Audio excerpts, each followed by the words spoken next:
What up, WeHo? This month, we're pumping up for LA Pride. Good. I need a break from all my LA shame. Welcome to WeHoTV News.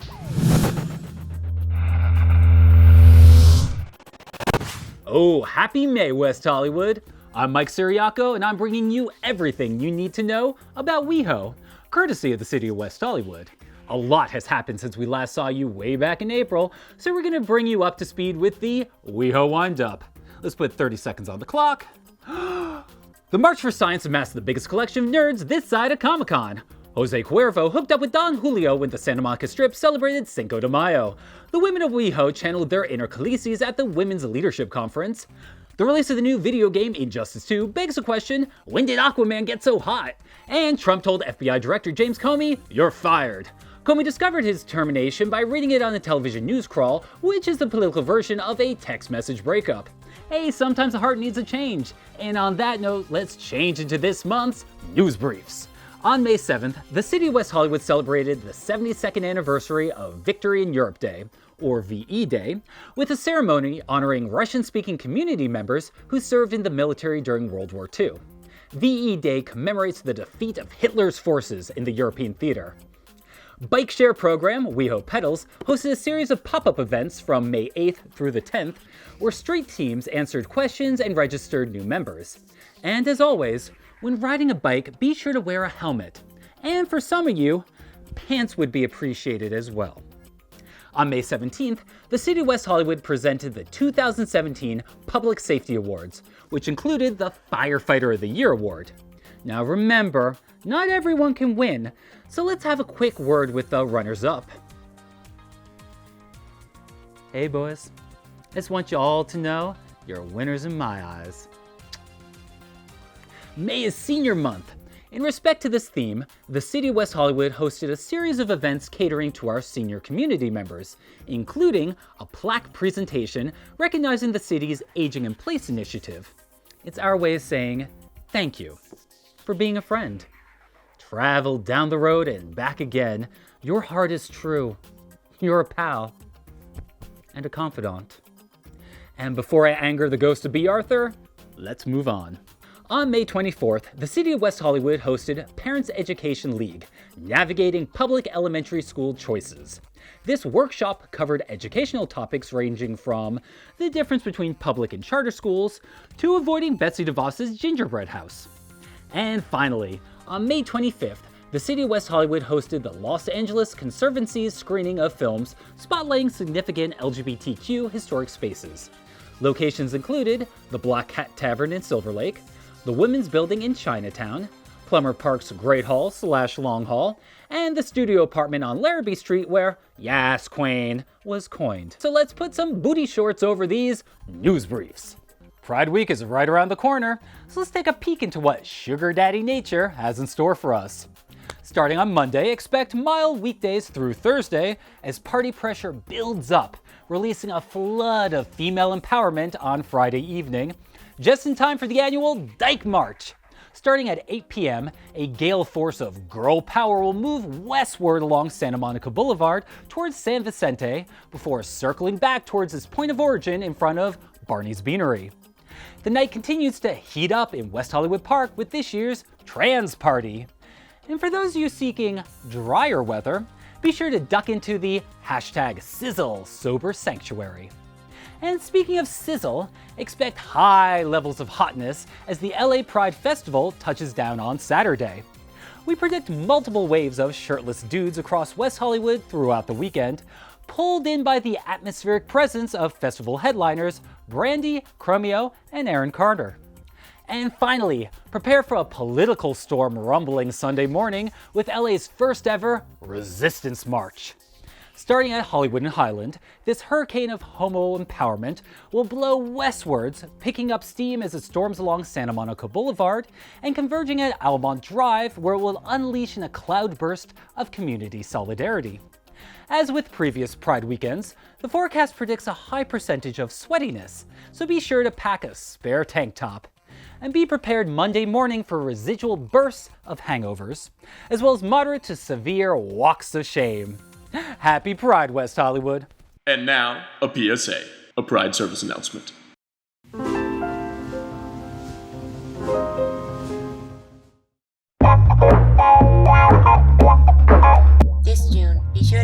what Pride is really about. Lights, please. And there were West Village gays, abiding in the stone wall, cruising over their twinks by night, and lo, the police of New York descended upon them, the sissies and hustlers, the down-low bankers and builders, raiding their sanctuary, and the queers were angry, resisting. They said unto the cops, "Gay power, and we shall overcome." And suddenly, the commotion attracted a multitude of West Villagers, gay, straight, and everything in between. And upon seeing the cops laying rough hands onto the patrons, they rose up in unison against the oppression. The LGBT community had stepped out of the shadows and into the light, and avowed never to return to the darkness again. And that's what Pride is all about, Charlie Brown. And for more on LA Pride, we go now to Eddie Robinson. I'm Eddie Robinson, and this is WeHoTV News. When it comes to Pride in West Hollywood, it's not difficult to resist. As part of celebrating iconic gay politician and activist Harvey Milk on Harvey Milk Day, the city of West Hollywood recently hosted an artist-led protest sign-making workshop for its participation in the upcoming Resist March on June 11th. It's our hearts on the paper. And so what we're doing is we are marching with our hearts and with our eyes and with our minds and with our ability to be public, to exercise those First Amendment rights while we still have them. The community gathered to exercise the power of the pen, paintbrush, and psyche to craft messages of protest in these current political times, which Harvey Milk would have loved. His first supporters were from the bars. He organized in the bars. One of his first actions was to organize a boycott of Coors Light because of their anti-gay practices back in the day. I think he would have loved this, honestly. The workshop, co-sponsored by and held at the Abbey, served as a great grassroots kickoff of the city's One City, One Pride LGBTQ Arts Festival. We had a chance to speak with participants about the significance of Pride and how that ties into the #Resist movement. I think it's so important for us to really come together as, as a community and show, and just show the rest of the country that we are together and we are united and we are here to make a really big difference. Professional artists were on hand with advice on how to make your message pop. Rule 1, be bold. Because it has to be immediate. If you have lots of tiny lettering, it's part of the crowd, and that's great too. But if you really want someone to read it, it should be clear, not muddy, clear colors, and bold statements. An old friend of Harvey's also reminded us that Harvey was no stranger to signs. The last time I saw Harvey, he was supervising the installation of the marquee for the Broadway production of Hair in 1969. And the next time I heard of him, he was an icon. For more information about the City of West Hollywood's One City, One Pride Arts Festival events, visit weho.org/pride. I'm Eddie Robinson, WeHoTV News. Back to you, Mike, in the studio. Between May and June, we have a back-to-back outpouring of parental love with Mother's Day and Father's Day. In honor of the holidays, we like to shine a spotlight on a segment of the parental population that have had to overcome numerous hardships. That is on top of the midnight feedings and poopy diapers.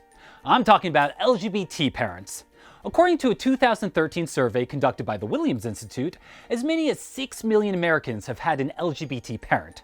For years, some have argued that children of same-sex couples have poor outcomes because they're missing a parent of a particular gender. But in reality, scientific research consistently shows that gay and lesbian parents are as fit and capable as heterosexual parents, and their children are as psychologically healthy and well-adjusted. In fact, a 2014 study conducted by the University of Melbourne discovered that children of same-sex couples fare better when it comes to physical health and social well-being. This is likely due to the fact that LGBT parents are more prepared. According to the Guttmacher Institute, more than 51% of pregnancies are unplanned. For obvious reasons, same-sex couples can't have an unplanned pregnancy. When they have a child, either through adoption, in vitro, or surrogacy, it requires a great amount of planning and financial resources. A busted condom ain't gonna cut it.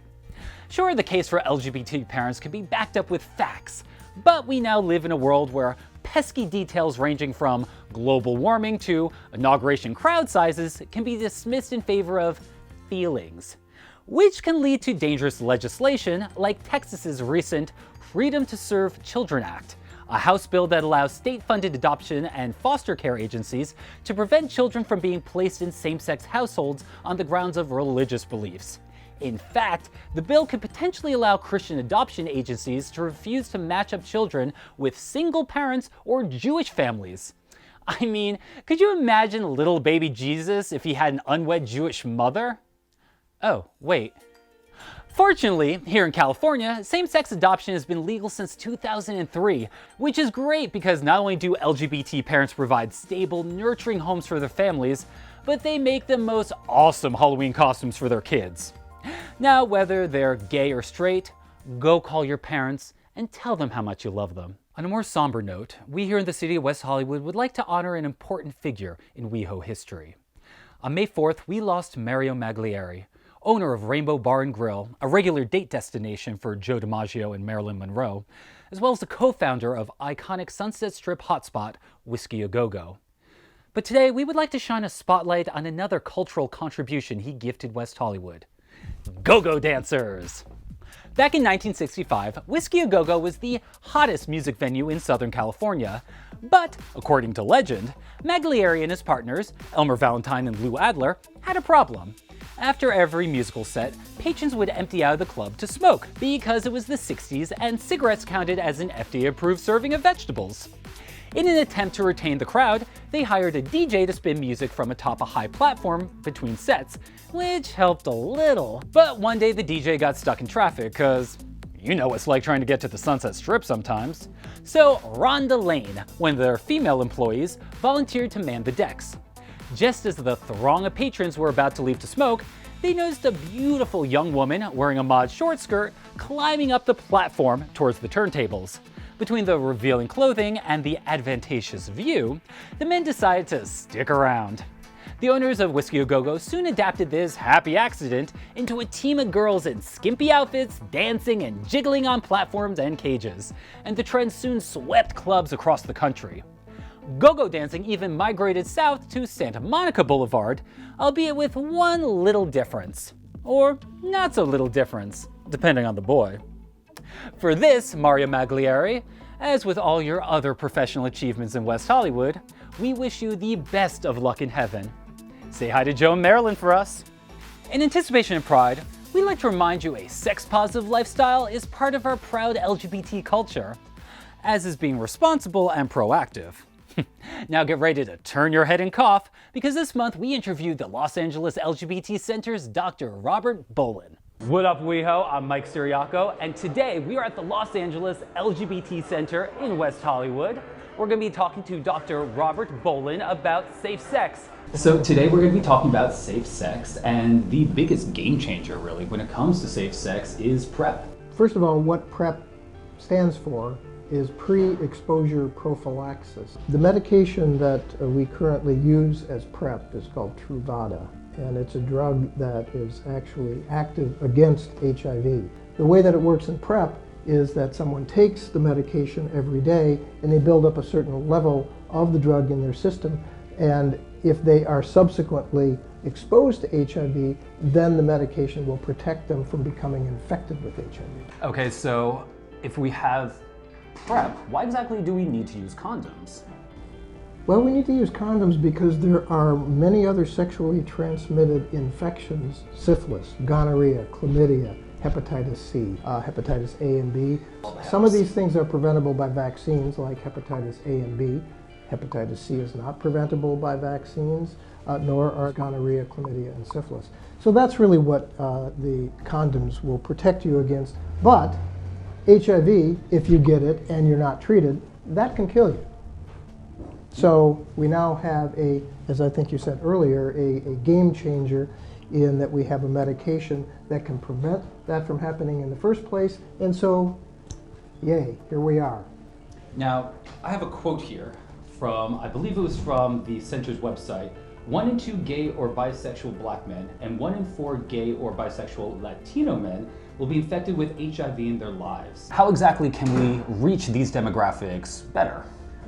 Particularly for young gay and bisexual men who haven't lived through the worst part of the epidemic and don't know the terror and the fear and the horror of people dying in front of them. We need to send messages to them that will resonate. We need sex-positive messages because sex is good, sex is fun, sex is fulfilling. So we need to be sex-positive. And in order to get people's attention to say, look, we have a message here for you. We have something that's going to help protect you and save your life. You need to be a little bit bold so that we can gain people's attention and turn it toward our message, which is that we do now have some new tools to prevent HIV. Now, when we're talking about attention grabbing, I'd like to talk about your Without Fear campaign.